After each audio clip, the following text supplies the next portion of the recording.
أعوذ بالله من الشيطان الرجيم بسم الله الرحمن الرحيم الحمد لله رب العالمين بارئ الخلائق أجمعين باعث الأنبياء والمرسلين ثم السلام والصلاة على سيدنا ونبينا أبي القاسم المصطفى محمد وعلى أهل بيته الطيبين الطاهرين ولا سيما بقية الله في الأرضين وحجته في العالمين واللعن على أعدائهم من الآن إلى أبد الآبدين فأعوذ بالله من الشيطان الرجيم إن الذين كذبوا بآياتنا واستكبروا عنها لا تفتح لهم أبواب السماء ولا يدخلون الجنة حتى يلج الجمل في سم الخياط وكذلك نجزي المجرمين لهم من جهنم مهاد ومن فوقهم غواش وكذلك نجزي الظالمين صدق الله العلي العظيم اللهم صل على محمد وآل محمد وعجل فرجهم الشريف اللهم كن لوليك الحجة بن الحسن صلواتك عليه وعلى آبائه في هذه الساعة وفي كل ساعة وليا وحافظا وقائدا وناصرا ودليلا وعينا حتى تسكنه أرضك طوعا وتمتعه فيها طويلا اللهم صل على محمد وآل محمد وعجل فرجهم الشريف. Greetings of peace. Assalamu alaikum أيها المؤمنون والمؤمنات ورحمة الله تعالى وبركاته. Ya Ali Madad. We are going to continue our discussion in regards to Ayesha and the verses of Quran that are pertinent to her, and we are going to base our discussion on Umari sources as we want to address the Umari audience. However, before I continue further with this subject, there's an important issue that I need to explain.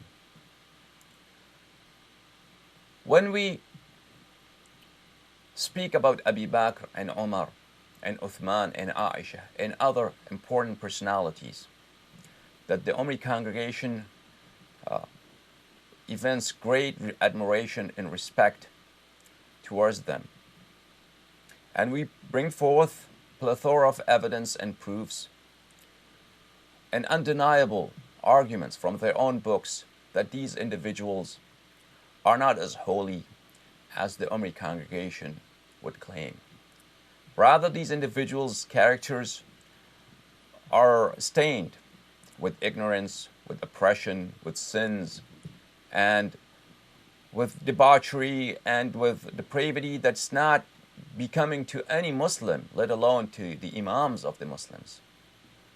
When we bring this mountain of evidence, this undeniable, clear evidence from their own books that proves to them that Abu Bakr and Omar and Uthman and all these individuals were not as great heroes as they thought they were,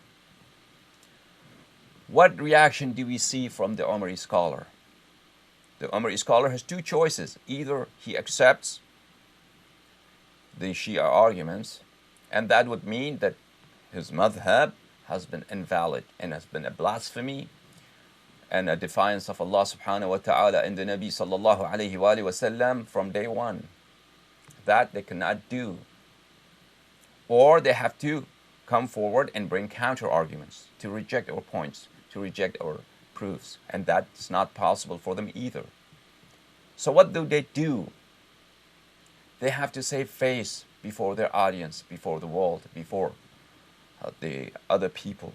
If it's possible for them to, obviously throughout history, to silence the Shia speaker through the sword, through murder, through violence, they'll resort to that, obviously. If that's not possible for them, as in our age, in many occasions it's possible for them, but in certain occasions it's not immediately possible for them. It's not that easy. So, what is the response? They would say, to save face, their response is that this person is insulting the Sahaba. He has been using profane language. He has been using obscene language to Sahaba. Allah subhanahu wa ta'ala is pleased with Sahaba. He has declared that all of them will go to Jannah, and this person, he is talking against Sahaba. He is calling them the they deserve the fire of hell. He has been he has been blaspheming, he has been insulting, he has been using foul language towards the companion of the Rasul sallallahu alayhi wa sallam. Therefore, we are not going to talk to him. He is not worthy of our conversation. We are going to simply ignore him. And he does not have knowledge either. So, accuse the opposing party of being profane, of not being worthy of conversation, and or being ignorant or having psychological issues. That is their approach they would take, and it's very common that we see today. This is the same approach the kuffar of Quraysh took with respect to the Nabi sallallahu alayhi wa sallam when he brought his divine message from Allah subhanahu wa ta'ala. When the Nabi sallallahu alayhi wa sallam declared his nubuwwah in his risalah, and that he is the messenger of Allah, salamullahi alayhi wa ala itratih, the people of Mecca were mostly idol worshippers. So they saw the Nabi sallallahu alayhi wa sallam has come with a new religion, that he declared all their gods, all their idols to be false, to be fake, to be worthy of nothing, to be trash. They have to be thrown away. They are trash, nothing more. And the Nabi sallallahu alayhi wa sallam came with a very rational, very logical message, that he would argue that you made these gods from stones, from clay, or from wood. You carved these idols, and these idols cannot push away any harm from themselves. How could they benefit you or take away any harm from you? How do you expect something that does not answer to you, is not living? How do you expect it to be all-powerful and almighty and worthy of your devotion, worthy of your humility, and worthy of your worship? The message was very rational, and the Nabi sallallahu alayhi wa sallam called them to the deen of Ibrahim alayhi salatu wassalam, to the deen, to the religion, to the Allah of Ibrahim and Ishaq and Ismail, that the Arabs knew that they were true prophets of Allah, through messengers of Allah subhanahu wa ta'ala. And the Nabi sallallahu alayhi wa sallam came with a Quran that every verse thereof, every surah thereof was so miraculous that the Arabs could not bring a simple line like the lines of the Holy Quran. The Arabs, although they were very eloquent and they're very well versed in Arabic eloquence, in Arabic prose, in Arabic poetry, nonetheless, when they heard the Quran and listened to the Holy Quran from the voice of the Nabi sallallahu alayhi wa sallam, they were mesmerized by its beauty, by its eloquence, by its wisdom. And the Nabi sallallahu alayhi wa sallam had such upright character, infallible. He was kind. He was well-mannered. He was always truthful. He was so reliable that he was called Ameen even before he declared his prophethood. Sallallahu alayhi wa sallam. They all knew him. They knew his family. They knew his forefathers. That his family is such a respectable and honorable family. And they knew that the Nabi sallallahu alayhi wa sallam had never, ever in his life, ever claimed something that was not true, never uttered a lie in his life. So they knew the Nabi sallallahu alayhi wa sallam is not wrong. They knew. And the Nabi sallallahu alayhi wa sallam displayed so many miracles other than the Holy Quran. The Nabi sallallahu alayhi wa sallam would take a handful of pebbles, rocks, and these rocks would say the tasbih and glory of Allah subhanahu wa ta'ala, the rocks. People would hear that. Nabi sallallahu alayhi wa sallam would signal to a palm tree. The palm tree would tear the earth and come to the Nabi sallallahu alayhi wa sallam and declare that he is the Nabi of Allah and there is no other God except his deity and his Allah. Allahumma salli ala Muhammad wa ala Muhammad. The Nabi sallallahu alayhi wa sallam, animals, wolves and camels, people saw that they would talk to him and address him and testify to his nubuwwah and testify to his risalah. The Nabi sallallahu alayhi wa sallam pointed towards the moon, and the moon is split into two, and then it came back together. So many miracles the people of Mecca saw, like the Qawm of Bani Israel and the Qawm of Fir'aun, the nation that followed Fir'aun. They saw that Musa ala nabiyina wa alayhi salam has so many miracles. He dropped his stick and it became a huge serpent. It and this huge serpent, it swallowed all the magicians and their tricks and the sorcerers, whatever they had and they had come up with. And they saw that Musa ala nabiyina wa alihi wa alayhi salam, when he takes out his hand is shining. If it's nighttime, it becomes bright because his hand is so bright. Musa ala nabiyina wa alihi wa alayhi salam signaled with, or struck with his stick to the river, and the river split 12 pathways for the 12 tribes to pass through.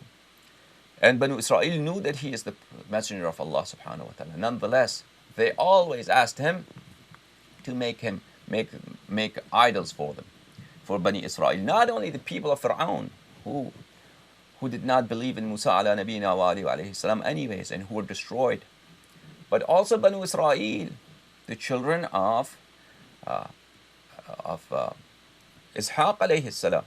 Anyways, people saw all these miracles and they knew the person who has brought these miracles, he is truthful and he has an upright character. And what he says is very rational, makes sense, and touches the heart. Nonetheless, they did not want to accept his message. The people of Quraysh likewise. They said that the Nabi sallallahu alayhi wa sallam is crazy. He has psychological issues. The Nabi sallallahu alayhi wa sallam has gone mad, or he is a sha'ir. He's saying things he does not mean. He's just a poet.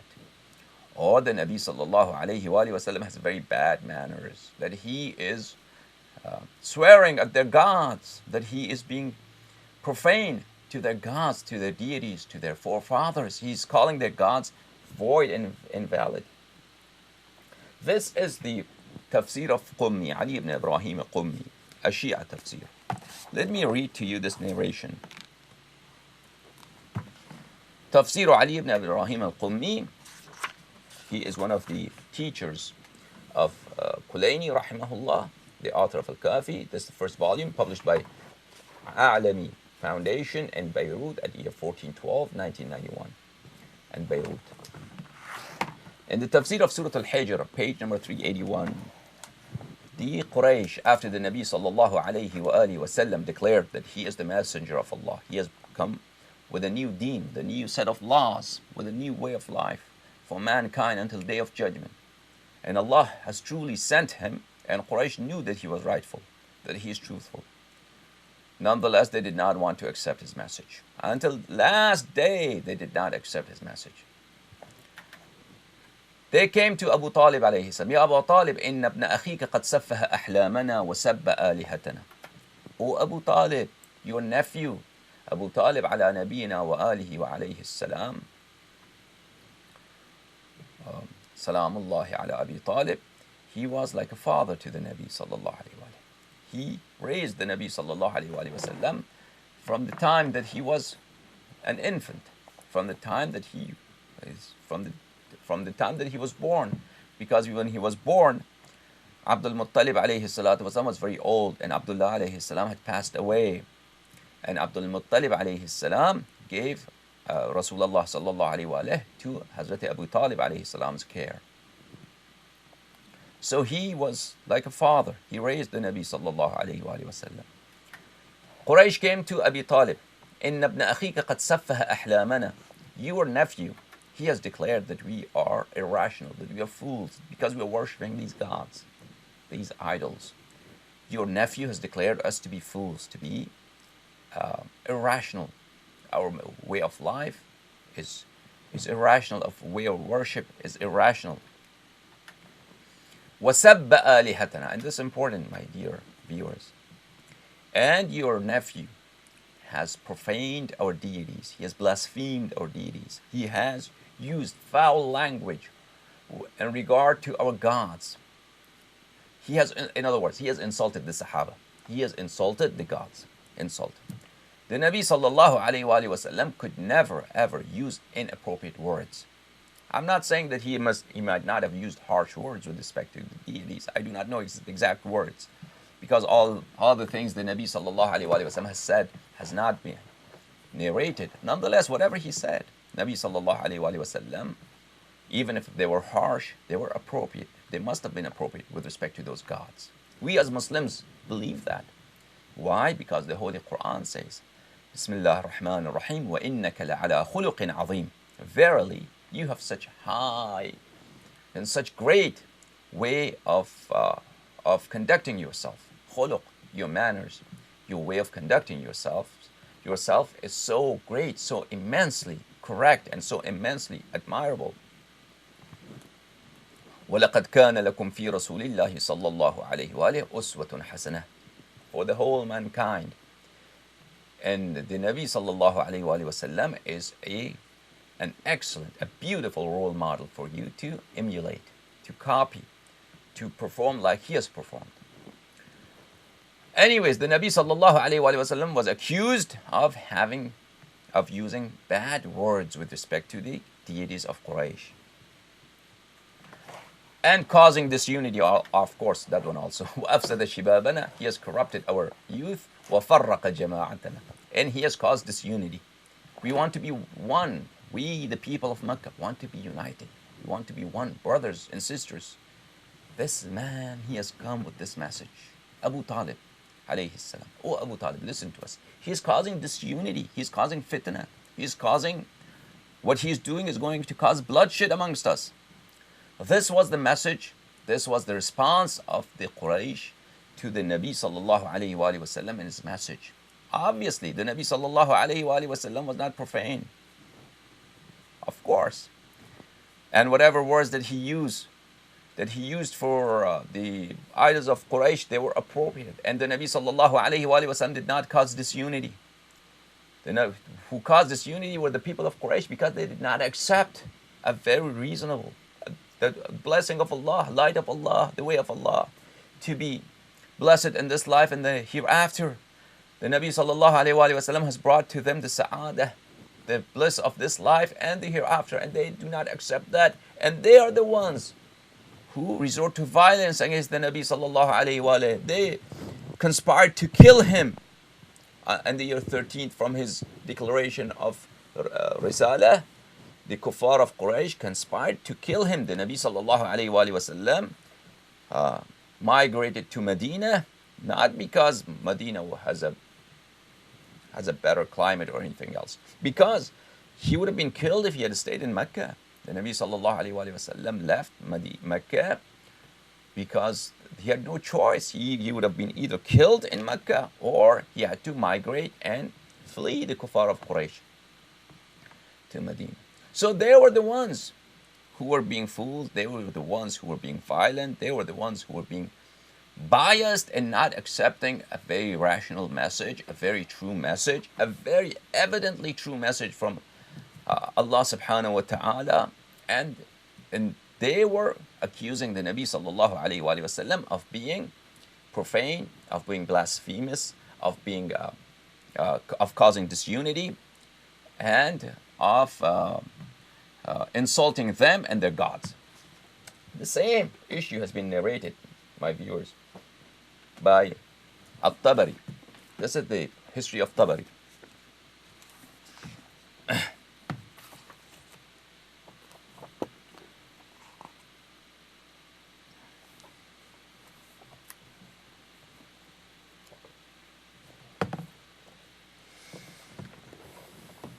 تاريخ الطبري المعروف بتاريخ الأمم والملوك, the most famous and authentic and reliable book of history before the Sunni congregation. Second volume, published by A'lami Foundation in Beirut at the year 1418. When the Nabi sallallahu alayhi wa sallam declared that he is the messenger of Allah subhanahu wa ta'ala, and those events, page 236. كفار of قريش أبو البخت مشى رجل من أشراف قريش إلى أبي طالب. Some men from the nobility of Quraysh went to Abi Talib عليه السلام. عتبة ابن ربيعة وشيبة ابن ربيعة وأبو البختري ابن هشام والأسود ابن المطلب والوليد ابن المغيرة وأبو جهل ابن هشام والعاص ابن بائل ونبيه ومنبه ابن الحجاج ومن مشى إليه منهم. The chiefs of Quraysh, the chiefs of idol worshippers, they came to Abi Talib alayhi salam to complain, to file their complaint against his nephew, our Nabi sallallahu alayhi wa sallam. What they say? Inna ibn akhik ya Aba Talib. O Abi Talib, Salamullahi alayhi. Inna ibn akhik, your nephew, verily, قد سب آلهتنا. He has insulted. He has insulted our gods. Oh, he has insulted our gods. وعاب ديننا. He has blasphemed our religion. He has declared that our religion is void, invalid, not true. وَسَفَّهَ أَحْلَامَنَا. He has declared that we are not being rational, that we are not following a reasonable path. وَضَلَّلَ آبَاءَنَا. He has declared that our forefathers, their way of worshipping, their way of religion has been wrong and they have been ignorant. And then they declared that either you stop him or you let us stop your nephew. And then Tabari narrates on other accounts also, on the account of other narrators, same thing. They came, but أن تكف عن شتم آلهتهم ويدعوك وإلهك بلي فليكف عن شتم آلهتنا وندعه وإلهه. They came to Abu Talib alayhi salam and said, Ya Abu Talib, anta kabiruna wa sayyiduna. Ya Abu Talib, you are our elderly. You are our elder and you are our leader. And you are our master. فَانصِفْنَا مِنْ ibn akhi. You be fair between us and your nephew. فَمُرْهُ فَلْيَكُفَّ عَنْ شَتْمِ آلِهَتِنَا. Ask him to refrain from insulting our gods and using profanity with respect to our gods. وَنَدَعَهُ وَإِلَهَ. And we will leave him alone with his God. Important thing. The Nabi sallallahu alayhi wa sallam came with irrefutable proofs, with signs from Allah subhanahu wa ta'ala, with miracles, a message that made sense, that was so rational, that was undeniable. The kuffar of Quraysh, they were being unfair. They were biased towards their own religion. They wanted to follow what they had been following. They did not want to accept the Nabi sallallahu alayhi wa sallam and his message. Therefore, and they did not have any rational explanation for their behavior, how to reject this new message. They did not know any reasonable way how to justify not accepting the Nabi sallallahu alayhi wa sallam. So what was the easy way for them? The easy way was for them to accuse the Nabi sallallahu alayhi wa sallam of causing disunity, to accuse the Nabi sallallahu alayhi wa sallam of being profane and blasphemous, to accuse the Nabi sallallahu alayhi wa sallam that he's insulting our gods, our forefathers, our religion, and to accuse the Nabi sallallahu alayhi wa sallam that he is misleading the youth, causing fitna amongst people. Or they came up with other stories that he is a poet, that he has gone crazy, and all those are in the verses of Quran. Anyways, my viewers, every Muslim has a right. No, he doesn't have a right. Every Muslim has an obligation to learn the history of Islam, to learn about Islam, and to know what happened in Islamic history. The Nabi sallallahu alayhi wa sallam did not bring 73 sects. The Nabi sallallahu alayhi wa brought from Allah subhanahu wa ta'ala only one way to worship Allah subhanahu wa ta'ala, and one way to the Muslims should conduct themselves. One sharia he brought, not various different sects opposing sects. So, and the Nabi sallallahu alayhi wa sallam himself has declared that all my ummah will be divided into 73 sects, and all of them would go into Jahannam except one sect. And let me show you this from the book of Sunan Abi Dawud. Sunan Abi Dawud, authored by Abu Dawud Sulaiman ibn al-Ash'ath al-Sajistani. This book is published by Darul Fikr in Beirut, Lebanon, at the year 1425. Kitab al-Sunnah, page number 860, hadith number 4597. He narrates Muawiyah ibn Abi Sufyan. He himself narrates the Rasul sallallahu alayhi wa sallam gave a speech, he gave a sermon. ألا إن من قبلكم من أهل الكتاب افترقوا على 72 ملة. Beware that before you, the followers of Torah and Evangel, the Ahl al-Kitab, the people of the book, they were divided into 73 nations, into 73 religions. Millah is a religion. Into 73 religions, pathways. وإن هذه الملة ستفترق على 73. And this religion would divide into 73 denominations, into 73 subsects. 72 في النار وواحدة في الجنة. 72 thereof, out of 73, 72 would be condemned into torment of hell. They will go into fire of Jahannam. There will be no difference between them and the idol worshippers. They will go into fire of hell. وَوَاحِدَةٌ فِي الْجَنَّةِ. And only one denomination, only one sect from the Muslims, they will go into Jannah. وَهِيَ الْجَمَاعَةِ. And that is the blessed congregation, that is the blessed group of people, masses of people that you have to adhere to. Therefore, it's the right of every Muslim to know the history of Islam and how, what happened in the history of Islam. So, and that's the only way we would know amongst all these different denominations, which denomination to follow, so we do not end up in the fire of hell. Just being Muslim is not sufficient against the fire of hell. It will not provide us any protection against Allah's chastisement on the Day of Judgment, just being Muslim. There are so many different kinds of Islam. So many different kinds of Islam. And all these various forms of Islam, there is no difference between them and those people who are worshipping idols. They all end up in the same place. Only one denomination will be blessed to go into paradise and to be happy forever and ever and ever. And that is the denomination that we have to find. And that we cannot find in any other way except through research and through understanding and through reading. And that is so simple and that's not difficult. If you pay attention, if you be sensible, and if you leave your biases aside, that's easily done. And this is not possible to study this history of Islam and to explain the history of Islam to our audience without being truthful, without presenting the facts as they are. And if my opponents, if the opposing factions, they do not want us to disclose, they do not want us to reveal what's in their books because they call this profanity, they call this using foul language. We know the real reasons behind this. The real reason behind this is that these matters are true. They cannot deny it and they cannot reject these proofs. Therefore, they resort to this very cowardly and this very silly way to reject us by accusing us of being profane, by accusing us to be blasphemous, by accusing us to be using foul language with respect to their admirable personalities. And we will study the history of Islam.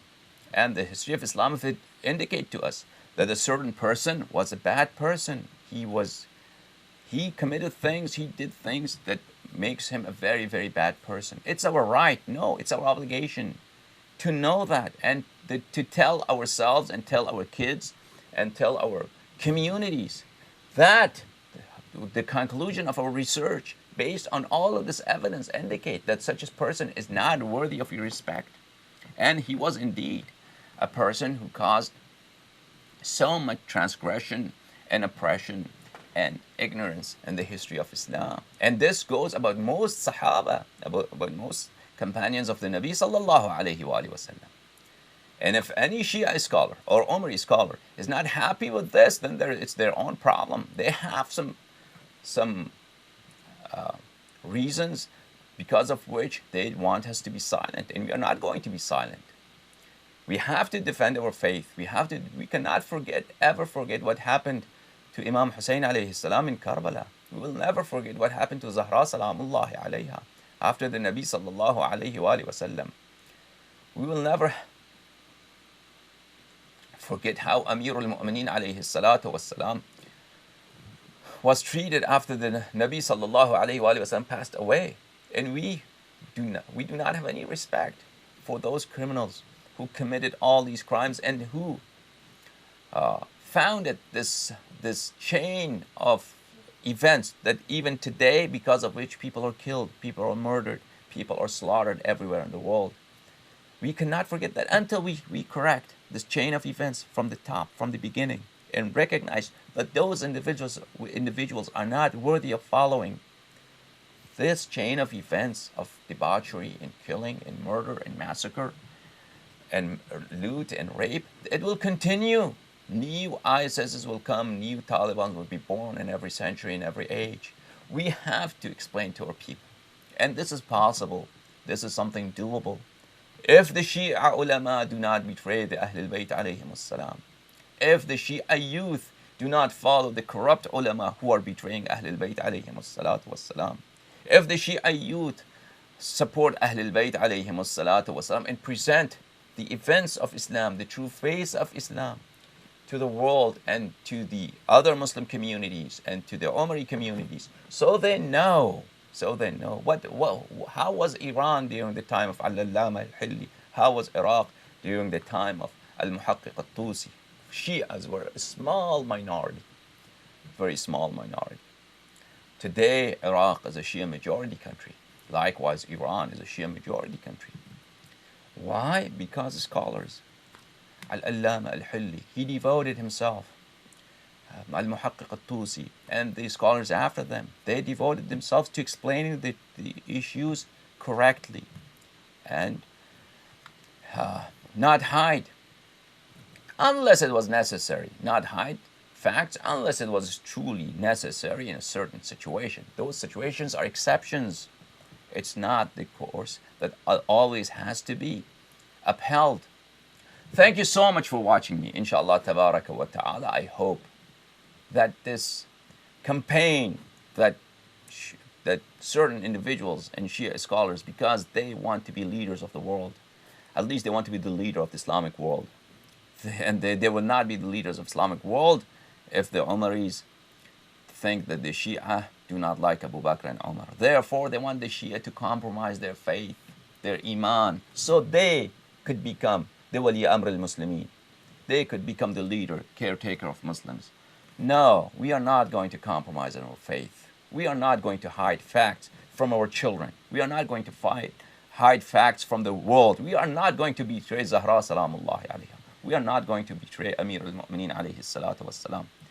We are not going to betray the Imam of the age, Ajjalallahu ta'ala farajahu sharif. We are going to defend this faith. We are going to defend the Ahlul Bayt alayhim as-salatu was-salam. And only Ahlul Bayt alayhim as-salam, our Imams.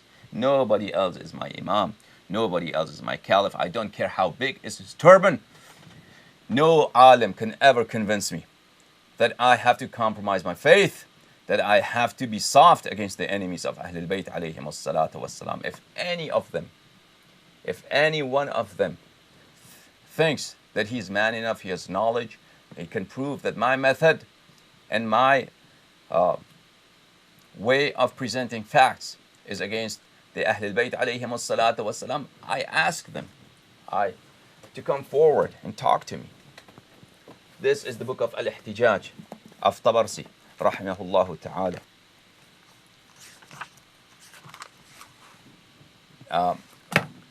Authored by Abu Mansur Ahmad ibn Ali ibn Abi Talib al-Tabarsi, one of the most important and critical Shia books.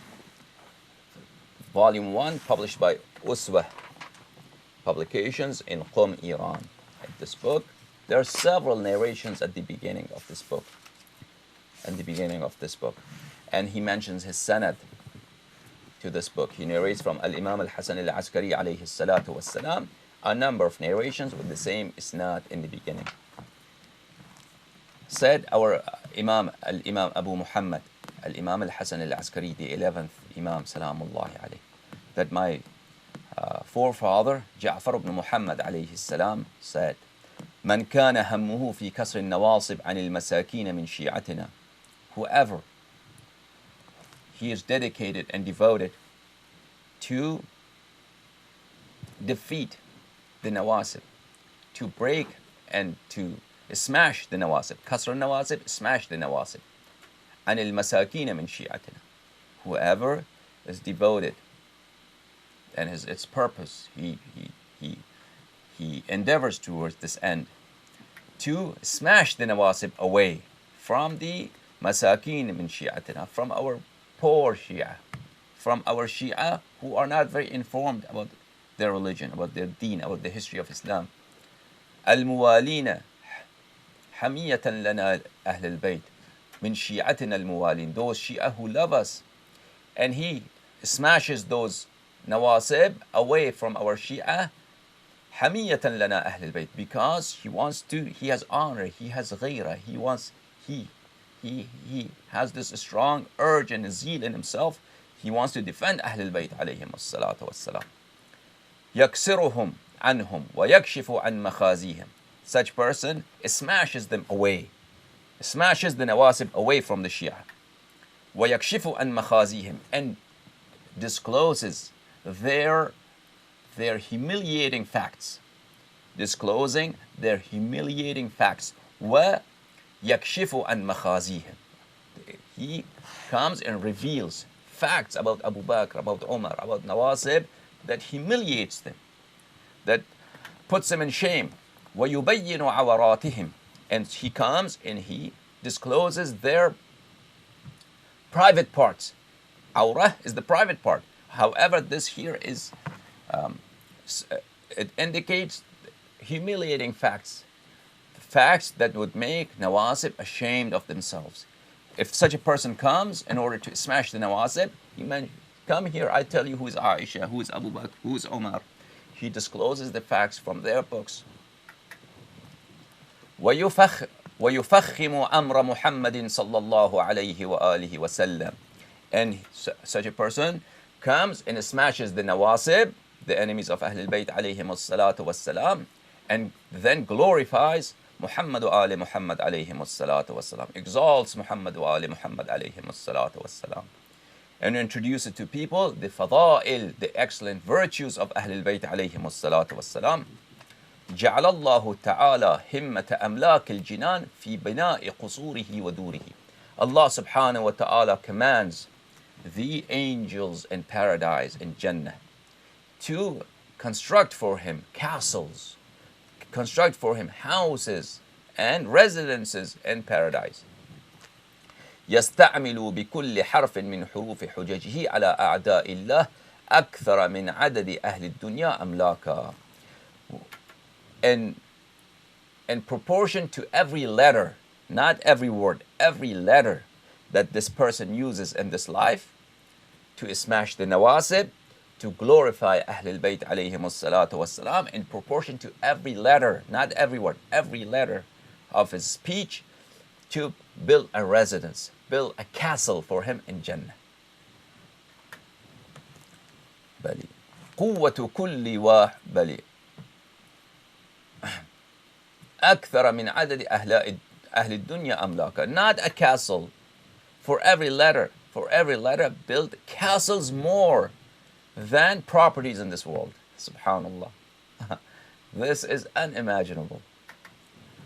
قوة كل واحد تفضل عن حمل السماوات والأرضين. Each angel that Allah subhanahu wa ta'ala commands to construct for this person, each angel has more powerful, is not equal to, no, more powerful than to carry the heavens and the earth.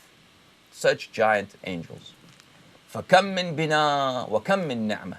Then Imam alayhi salam said, so much construction for him, so many residences, castles for him, so many palaces for this person in Jannah. وَكَمْ مِنْ نِعْمَةٍ. And so many, so abundant blessings of Allah subhanahu wa ta'ala. وَكَمْ مِنْ قُصُورٍ. So many palaces and castles for him. لَا يَعْرِفُ قَدْرَهَا إِلَّا رَبُّ الْعَالَمِينَ. The number of these castles, the multitude and plurality of these blessings of Allah subhanahu wa ta'ala. Nobody knows them except Allah subhanahu wa ta'ala. وقال أبو محمد عليه السلام, الإمام Al-Hasan al-Askari alayhi salam said, قال علي ibn Musa al-Ridha, my master, my Imam, the Shia's master, the universe's master, Al-Imam al-Ridha alayhi salam, روح له الفداء, said, أفضل ما يقدمه العالم من محبينا وموالينا أمامه اليوم فقره وفاقته وذله ومسكنته. The best thing an alim from from the Shia ulama prepares for his day of judgment. That day when he will be poor, when he will be hungry, when he will be lonely, and he will be uh, without any resources, the day of judgment. The best thing Shia alim can do for such a day, أن يغيث في الدنيا مسكينا من محبين من يد ناصب عدو لله ولرسوله صلى الله عليه وسلم.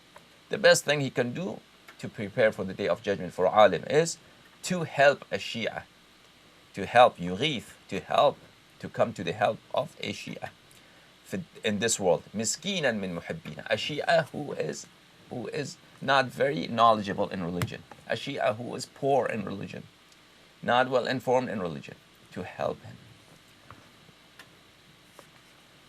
To help him من يد ناصب عدو لله ولرسوله صلى الله عليه وسلم. To help him, to extricate him, to untangle him from the hands of a nasibi.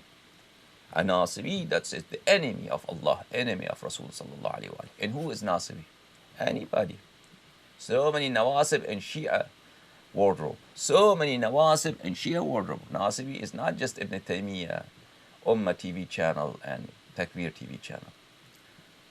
So many there are nawasib. Anybody who betrays Ahlul Bayt alayhim as-salatu was-salam knowingly, who know that if I say this, if I do this, this will misguide people, this will hide Amir al-Mu'mineen alayhi salatu was-salam's wilaya, in his imama, in his khilafah.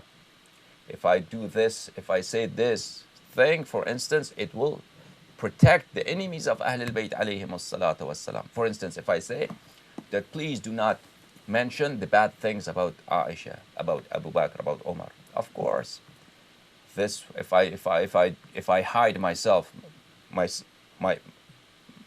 I myself hide facts about Abu Bakr and Omar, and encourage others to hide these things about Abu Bakr and Omar, and anybody who says something, accuse him of being the Mossad agent, and anybody who discloses facts about Abu Bakr and Omar and Ayesha, accusing of being fasiq, of being blasphemous, of being profane with respect to Abu Bakr and Umar and Ayesha. Anybody who says that, of course he's a Nasibi. Of course he's a Nasibi. He's protecting the enemies of Ahlul Bayt alayhim as-salatu was-salam. And taqiyya is not always wajib. Taqiyya is not always obligatory. And in certain instances, taqiyya becomes haram. Taqiyya becomes haram right now. Right now, in our conditions, right now, today, if you say we are going to deny that we do la'an of Aisha, of Abu Bakr and Omar, or we do not consider Abu Bakr and Omar to be bad characters, the Omaris are not going to believe you. Nobody is going to believe you. You're just fooling yourself. The world knows that the Shia does not consider Abu Bakr and Omar good characters. Therefore, we have no choice, because we are facing takfir. We are being called kafir because we consider Abu Bakr and Omar of bad characters, of negative characters. Such a situation, if we deny that we are calling them bad people, it will only strengthen the takfiri's arguments. The only correct response to takfir is to bring forth the Shia arguments, to say that yes, because hiding and denying that we have a negative belief with respect to Abu Bakr and Umar is not serving anybody. It doesn't serve any purpose, and nobody will believe us. Therefore, in this situation, we have no other choice but to present the correct and valid Shia point of view, that yes, these people were bad people, and we can prove that from Quran, from Bukhari, from Muslim, from Tirmidhi, from Nisa'i, Musnad Ahmad. So the Imam alayhi salatu wasalam said that the best thing a Shia alim can do to prepare for his day of judgment is to help a Shia from him. من يد ناصب عدو لله ولرسوله. A Nasibi, whether this Nasibi is in a Shia form or Umari form. Any person whose actions are against Ahlul Bayt alayhim as-salatu wasalam, he knows that that he is fighting Ahlul Bayt alayhim as-salam. Whether his name is Ali, his name is Omar, doesn't make any difference. He's Nasibi. To extricate our Shia from the hands of a Nasibi who is the enemy of Allah and Allah's Rasul sallallahu alayhi wa. Such an alim يقوم من قبره والملائكة صفوف من شفير قبره إلى موضع محله من جنان الله. When he gets up, he stands up from his grave on the day of judgment. Malaika, the angels of Allah subhanahu wa ta'ala, will line up in his respect to receive him and to accompany him from the line of his grave all the way to the doorway of Jannah, the doorway of paradise. Malaika are sufuf, lines of malaika to respect him, to receive him, and to accompany him. فَيَحْمِلُونَهُ عَلَىٰ أَجْنِحَتِهِمْ. Malaika would lay their feathers, their wings under his feet to show humility and respect for him, and carry him over their wings. يقولون مرحبا طوباك طوباك. Malaika say to him, marhaba, marhaba. Well done, طوباك. But Tuba is a tree in paradise, in the house of Amir al-Mu'mineen alayhi salam. Shajarat Tuba is a tree that it's in the house of Amir al-Mu'mineen alayhi salatu wassalam in paradise. Tuba laka, Tuba. The tree of Tuba, its fruits, its shade is awaiting you. Subhanallah. Is awaiting you. Ya dafi' al-kilabi anil abrar. Dafi' al-kilab. Oh, the person who chased away dogs from the Shia of Amir al-Mu'mineen alayhi salam. You are that mujahid. You are that scholar who chased away dogs. You chased away those dogs, nawasib dogs. Ya dafi' al-kilab. Oh, person who chased away the dogs, anil abrar, from the rightful congregation. You are the one who chased away dogs from the rightful congregation. وَأَيَّهَا الْمُتَعَصِّبُ لِلْأَئِمَّةِ الْأَخْيَارِ. Al-muta'assib, at-ta'assub is to be biased. You were so biased for the A'imma alayhim wassalam. Good for you. وَأَيُّهَا الْمُتَعَصِّبُ. Oh, person who were biased, who would get angry, who would feel the zeals to defend A'imma alayhim wassalam. You are so muta'assib, you are so biased, you are so beautiful. You are muta'assib, you are biased for good, you are biased for the defense of A'imma alayhim wassalatu wassalam. And so many other narrations like this and other books, Al-Kafi and other books. Therefore, inshaAllah tabaraka wa ta'ala, we have no choice but to present the facts as they are in a very scholarly manner, providing proofs. We do not claim anything that we cannot prove. We will bring forth, inshaAllah tabaraka wa ta'ala, proofs from the books of the opposing faction, and inshallah prove everything, because we live in a time that we are facing onslaught, ideological onslaught from the Umaris all over the globe. And it's the Shia scholars' responsibility and their obligation from Allah and Ahlul Bayt alayhim as-salatu was-salam to defend Ahlul Bayt alayhim as-salam. And you know, my viewers, that the majority of Shia ulama, from their maraji' to their speakers on the members, they do not do that.